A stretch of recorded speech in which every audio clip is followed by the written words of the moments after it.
Bem-vindo à sexta temporada do PQU Podcast, um podcast para psiquiatras em formação. Aqui é evidência com opinião. Eu sou Luiz Alberto Etten e é uma satisfação tê-lo como ouvinte. Este episódio foi gravado remotamente. Enquanto durar a necessidade de distanciamento social, as gravações do PQU Podcast serão feitas à distância. Lamentamos eventual perda de qualidade do áudio e contamos com a sua compreensão. Um artigo me chamou a atenção quando lia uma revisão sistemática com meta-análise sobre a utilidade da testagem farmacogenética na obtenção de remissão de depressão com tratamento farmacológico. É ele que será destrinchado nesse episódio do PQU Podcast, aliás, um típico representante do estilo Pague 1 e Leve 2. Ou melhor, escute a leitura crítica de um artigo e leve de lambuja a de outro. Além disso, escutando esse episódio, você receberá mais uma dose do nosso esquema de imunização contra tapeações travestidas de ciência de ponta. Antes de continuar, vamos à mensagem de sempre. O ouvinte assíduo já está ciente, mas é importante que o que está nos escutando pela primeira vez saiba que o PQU Podcast é uma iniciativa independente, do Vinícius e minha, realizada com recursos próprios, com o objetivo de divulgar informações que julgamos de interesse para o psiquiatra em formação.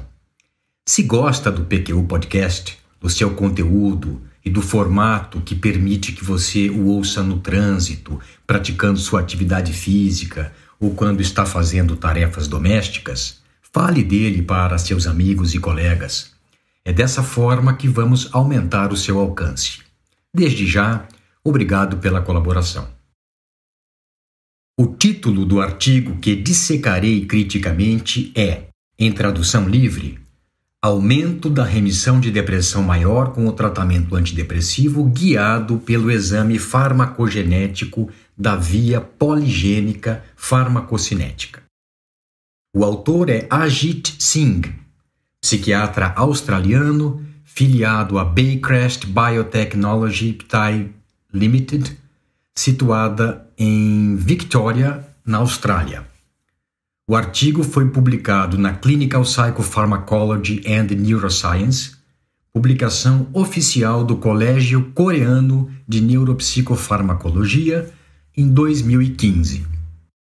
Essa revista atualmente tem fator de impacto 2.47, semelhante ao da nossa revista brasileira de psiquiatria, mas, em 2015, esse fator de impacto era de 1,5.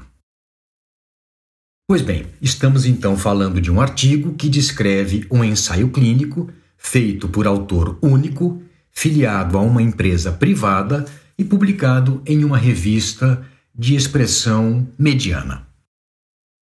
Feita essa análise preliminar, vamos ao nosso passo a passo da leitura crítica de um artigo científico, cuja descrição completa pode ser encontrada no episódio 64 do PQU Podcast. O título, Aumento da remissão de depressão maior com o tratamento antidepressivo guiado pelo exame farmacogenético da via poligênica farmacocinética, é longo, mas é bom. Por quê? Porque já descreve o resultado obtido. Aliás, eu fui atrás desse artigo porque na revisão sistemática com meta-análise a que eu me referi no início do episódio, foram ele e um outro, publicado por Bradley e colaboradores, dos 5 estudos incluídos nessa revisão com meta-análise, os que mais puxaram o resultado dela, claramente favorável ao uso de exames farmacogenéticos como guia do tratamento antidepressivo para aumentar o índice de remissões. Por que o interesse pelo assunto? Primeiro, porque é a bola da vez. Segundo, porque, como já explicitado no episódio 22 do PQU Podcast, nós temos uma opinião sobre esse assunto, que o valor prático dos testes farmacogenéticos é bastante questionável. E por último, porque somos capazes de rever o que pensamos à medida que surgem novas evidências de qualidade. Então, Vamos adiante. Passo 2 da nossa análise crítica do artigo, a leitura da introdução. Ela é longa, ocupa 2 das 5 laudas do artigo, sem contar as referências que ocupam outras 2, e é muito bem escrita. Lembra que depressão maior se tornará a maior causa de incapacidade no mundo em 2030, segundo a Organização Mundial da Saúde, que diminuir a carga que ela representa é uma prioridade de saúde pública, que antidepressivos são superiores ao placebo em casos de depressões mais graves, mas que, infelizmente, 30% a 50% dos pacientes não respondem à primeira tentativa terapêutica e que remissão é alcançada em apenas 37,5% dos pacientes. Tudo muito bem amarradinho. Além disso, complementa questões estimuladas pela leitura do título. Explora as vantagens da possibilidade de se orientar ao tratamento farmacológico de depressão por meio de exames farmacogenéticos e apresenta a hipótese de trabalho a ser esclarecida pelo ensaio clínico controlado. Especificamente, abre aspas, que pacientes cuja dose é ajustada de acordo com base em algoritmo de interpretação de resultados de exame farmacogenético teriam melhores índices de remissão, menos dias de trabalho perdidos por causa da depressão e melhor tolerabilidade aos antidepressivos, menos efeitos colaterais requerendo a redução de dose ou interrupção da medicação. Fecha aspas. Isso depois de descrever que, abre aspas, pode demorar meses ou mesmo anos de ensaios terapêuticos por tentativa e erro antes de se encontrar um antidepressivo efetivo e bem tolerado para um paciente. Fecha aspas. Olha, eu não sei quanto a você, mas apesar de saber que isso acontece, é muito mais exceção do que regra. Quando ocorre como regra, sinto muito, mas há algo de errado com o profissional. Gostei do modo como o autor sintetizou que não se sabe ao certo o mecanismo de ação dos antidepressivos, fato que impede a identificação de marcadores úteis de sua farmacodinâmica, ou seja, que estime o seu efeito no nosso organismo. Mas que, por outro lado, sabemos bastante sobre 2 etapas de sua farmacocinética. O metabolismo hepático pelas enzimas do citocromo P450 e o grau de atividade de transportadores ativos através da barreira hematoencefálica. Especificamente, Singh nos lembra de que a variação genética afeta o nível de atividade das enzimas 2D6 e 2C19, envolvidas no metabolismo da maioria dos antidepressivos de segunda geração. E mais, que polimorfismos dessas enzimas se correlacionaram com sua atividade, permitindo a diferenciação das pessoas em metabolizadores lentos, intermediários ou rápidos de alguns desses medicamentos. Em termos de permeabilidade da membrana hematoencefálica, ele nos conta que alguns SNPs, a abreviação de Single Nucleotide Polymorphisms, ou em português, polimorfismos de nucleotídeos únicos, reduz a atividade de carreadores de medicamentos através da membrana hematoencefálica, com isso, afetando a sua disponibilidade no sítio de ação. Até aí tudo bem, mas faltou ele dizer que não está demonstrado que essas peculiaridades se relacionam diretamente com o efeito clínico da medicação em determinado paciente, que na verdade seria uma via final, esse efeito clínico seria a via final de um conglomerado de outras variáveis além do nível plasmático ou do nível no sítio de ação, que, como ele mesmo admite, não é totalmente conhecido.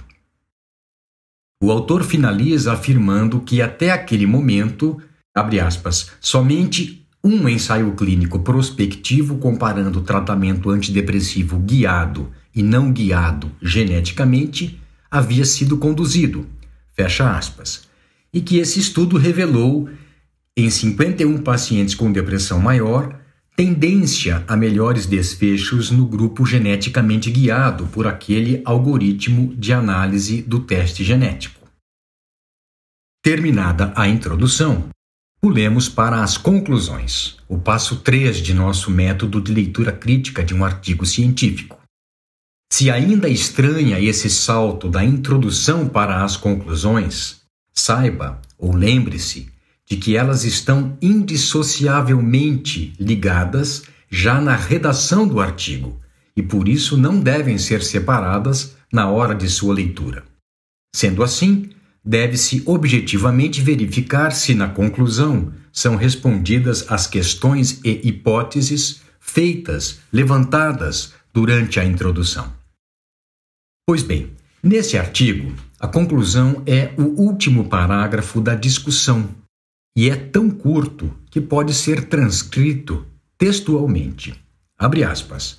O algoritmo que interpreta os resultados do exame das vias poligênicas farmacocinéticas utilizada nesse estudo, entre parênteses, CNS-dose, como marca registrada, é o primeiro que, de maneira estatisticamente significativa e por meio de metodologia robusta, traz evidências empíricas sobre a acentuada utilidade de um teste farmacogenético e relatório de doses de antidepressivos no tratamento de depressão maior. Fecha aspas. E finaliza dizendo o óbvio, se fosse verdade, que, à medida que os exames farmacogenéticos se tornam mais acessíveis, o tempo em busca do tratamento ideal será menor e haverá redução do impacto da depressão na vida das pessoas. A afirmação final seria verdadeira se os testes farmacogenéticos se mostrassem claramente úteis. Mas será mesmo que isso é uma realidade? E antes disso, será que as conclusões tão animadoras são cabíveis em cima dos resultados do ensaio clínico descrito? Para checar essas dúvidas, passemos ao passo 4 da leitura crítica, que consiste no exame detalhado de métodos e resultados. Lembre-se sempre de que a essência de um ensaio clínico é o seu delineamento. Se ele for mal feito ou inadequado, o artigo torna-se inválido. Por mais bem escrito que seja, se o método é falho, seus resultados são inaceitáveis. Então vamos lá. Agora, simplificando e tornando mais didática a apresentação de sujeitos e métodos que, no artigo, foram mesclados com resultados. O autor inicia a descrição do método detalhando o kit de coleta e como foi feita a coleta de amostras de saliva para a análise do DNA, pelo próprio paciente com escovas bucais. Em seguida, explicita como foram determinados os SNPs. O mais importante, a meu ver, o algoritmo utilizado para analisar o impacto do perfil genético na farmacocinética não foi sequer citado.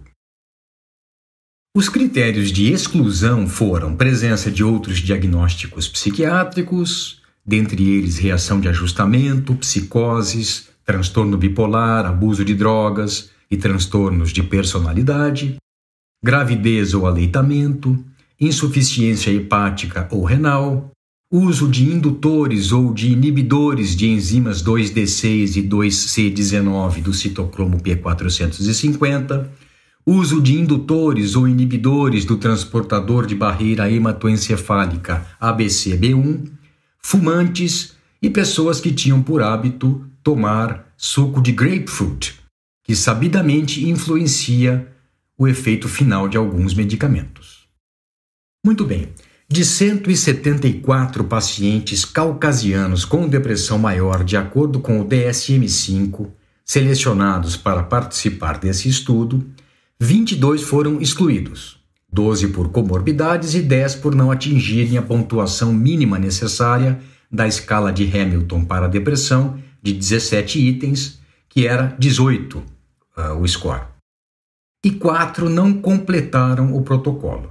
não se explicita de onde vieram esses pacientes, se foi de uma clínica particular, de um serviço público, de um serviço universitário, se foram de vários serviços, e nem como eles foram recrutados. Muito bem, sendo assim, a amostra final foi de 148 pacientes divididos em 2 grupos de 74. De todos os sujeitos foi colhida saliva por suave bucal para a realização do teste farmacogenético, mas somente de metade deles, selecionada aleatoriamente por modelo computadorizado, foi disponibilizado o resultado para o médico assistente. Desse modo, se formaram os 2 grupos, um que foi tratado de modo convencional e o outro cujo tratamento foi guiado pelo algoritmo de interpretação do exame farmacogenético. Os grupos eram semelhantes quanto ao score inicial da escala de Hamilton para a depressão, quanto à duração do quadro depressivo, ao número de episódios anteriores de depressão, à proporção de homens e mulheres, quanto à idade e à proporção de pessoas empregadas, revelando o balanceamento adequado. O acompanhamento da evolução dos pacientes com o tratamento foi feito pela escala de Hamilton para a depressão, antes do início de uso da medicação, e 4, 8 e 12 semanas depois, por avaliador independente que não sabia a que grupo pertenciam os pacientes. A análise estatística foi descrita adequadamente e é bem simples.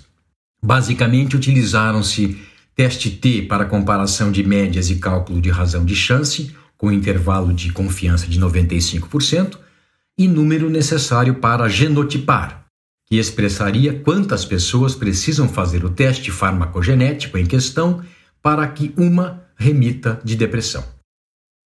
Um comentário. Por que pacientes e avaliador não sabiam se o tratamento era ou não guiado pela interpretação do exame farmacogenético? O autor afirma que o ensaio clínico foi a duplo cego. Aqui já temos um problema. Não dá para dizer que ele é duplo cego por uma razão muito simples. Não é possível fazer um ensaio clínico a duplo cego para avaliar a interferência do teste farmacogenético na qualidade do tratamento, já que o médico necessariamente conduz o tratamento de um dos grupos de acordo com o relatório que recebeu, e do outro grupo do modo convencional. Trocando em miúdos, dizer que esse estudo foi a duplo cego não é correto e leva o leitor menos atento a acreditar que todos os envolvidos estariam cegos. Curiosamente, apesar disso, os 5 estudos incluídos na meta-análise que deu origem a esse episódio foram descritos como duplos cegos. Dito isso, não se pode negar que houve um cuidado quanto à avaliação independente por uma pessoa que não sabia em que grupo o paciente estava. Mas o médico que tratava dos pacientes não estava cego, e isso, inevitável e indiscutivelmente, interfere nos resultados. Falando nisso, passemos a eles. Nesse ponto, lembre-se de que a pergunta a ser respondida é: eles permitem, apoiam, fundamentam as conclusões? Vamos conferir. O médico assistente utilizou o relatório de interpretação do teste farmacogenético para todos os pacientes do grupo cujo tratamento seria guiado por esse relatório, o que é uma informação que não acrescenta muito, já que era exatamente essa a ideia. E isso resultou em uma mudança da conduta habitual em 65% dos casos, 48 dos 74 pacientes. Interessante, mas não se explica como isso foi avaliado. E o que é ainda mais curioso é que os medicamentos e a frequência com que eles foram utilizados não foi estatisticamente diferente nos 2 grupos. Falando assim, pode-se até pensar que a análise estatística revelou algo inesperado. Pelo contrário, basta olhar a tabela que descreve medicamentos por grupo, guiado e não guiado, para ver que eles foram utilizados com frequência praticamente idêntica. Apesar disso, os desfechos foram impressionantemente melhores com o tratamento guiado, 72% de remissão contra 28% no grupo não guiado. Além disso, a ocorrência de efeitos colaterais e de intolerância que levaram à redução da dose ou mesmo à interrupção da medicação, apesar de não saber como isso foi avaliado objetivamente, foi menor no grupo guiado, 4 versus 15%. Essas proporções permitiram que o autor concluísse que o grupo guiado teve 2,52 vezes mais remissões do que o não guiado, com o número necessário para genotipar para a remissão de depressão de 3, e que o grupo não guiado teve 1,13 mais risco de intolerância aos efeitos colaterais a ponto de ser necessária a interrupção do antidepressivo. O passo número 5 é o exame pormenorizado da discussão que o autor fez em cima dos resultados. Logo de início, ele salienta, ele está ali descrevendo, abre aspas, o primeiro ensaio clínico randomizado e a duplo cego que revelou diferença estatisticamente significativa e positiva a favor do tratamento guiado por relatório interpretativo da farmacogenética de pacientes com depressão maior. Fecha aspas. A seguir, como era de se esperar, destaca o impressionante resultado de que com o tratamento guiado se obteve 72% de remissão contra apenas 28% com o tratamento convencional, e que o número de pacientes com efeitos colaterais mais intensos foi também bem menor nos pacientes do grupo tratamento guiado.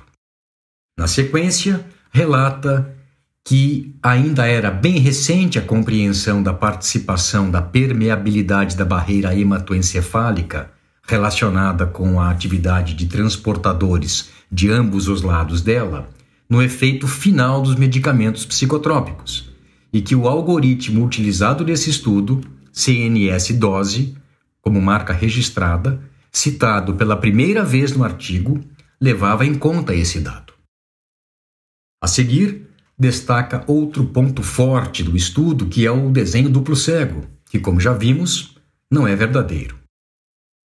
Depois comenta as limitações, que foram excluídos pacientes com comorbidades, que só foram incluídos caucasianos, que fatores epigenéticos e ambientais não foram incluídos na análise e que, com uma amostra maior, se diminuiria o risco de erro tipo 1.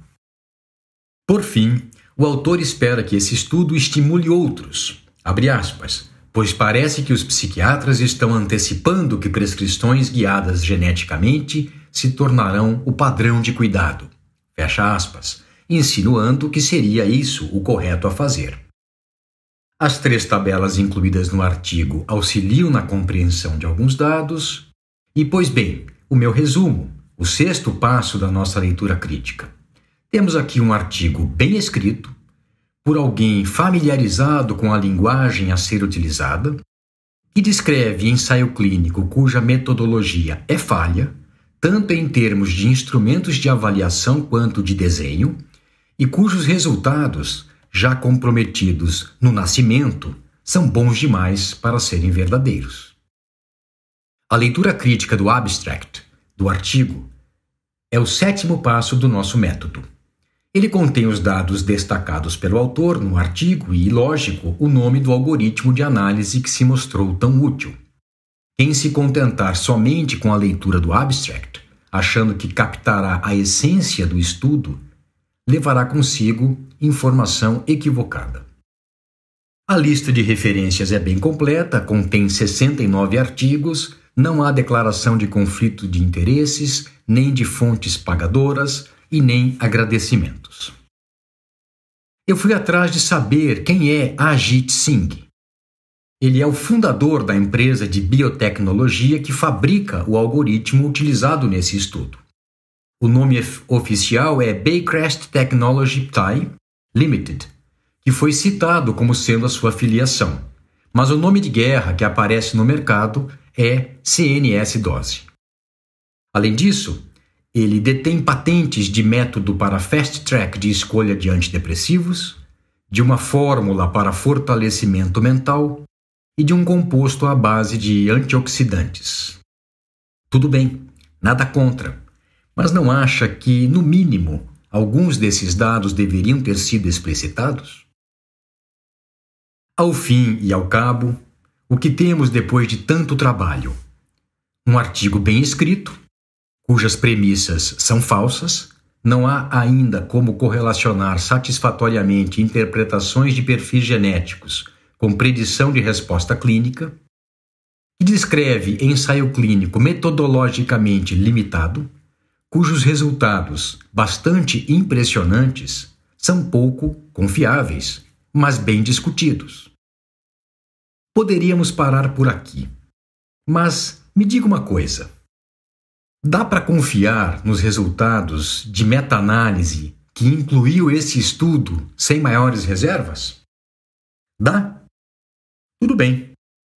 E se eu lhe disser que essa meta-análise se baseia em 5 ensaios clínicos, sendo que justamente esse que acabamos de analisar e um outro de Bradley e colaboradores, com resultados também inflacionados, foram os que puxaram a entusiasmada conclusão de seus autores a favor de tratamentos guiados por interpretações de testes genéticos. Aí já fica mais complicado, não é? Percebeu o tamanho da coisa? Mas é desse jeito. Revisões sistemáticas e meta-análises muito bem feitas, em cima de dados de estudos como esse que revisamos, não têm valor e podem ser enganosas. Fique atento. Só mais uma curiosidade. Chad Boseman, o primeiro autor da revisão sistemática com meta-análise, cuja referência completa está no nosso site www.pqpodcast.com.br, na aba referente a esse episódio, é parceiro do Ajit Singh. Eles escreveram pelo menos 8 artigos juntos, de 2012 para cá. E com isso eu finalizo esse episódio em que apresentei leitura crítica comentada de um artigo sobre farmacogenética e tratamento de depressão, que, se não fosse analisado em detalhes, poderia ser tomado como evidência, coisa que não é. Fica a dica. Desconfie da seriedade de artigos que relatem resultados perfeitamente alinhados com a teoria de referência ou que se superpõem precisamente ao que os autores anteciparam. E, evidentemente, de meta-análises que os levem em conta. Um abraço e até a próxima. Acesse nossa página no Facebook e siga-nos no Instagram para ficar por dentro de tudo o que acontece no PQU Podcast.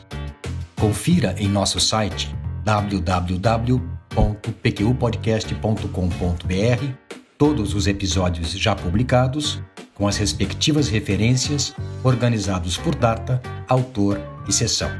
O PQU Podcast agradece sua atenção.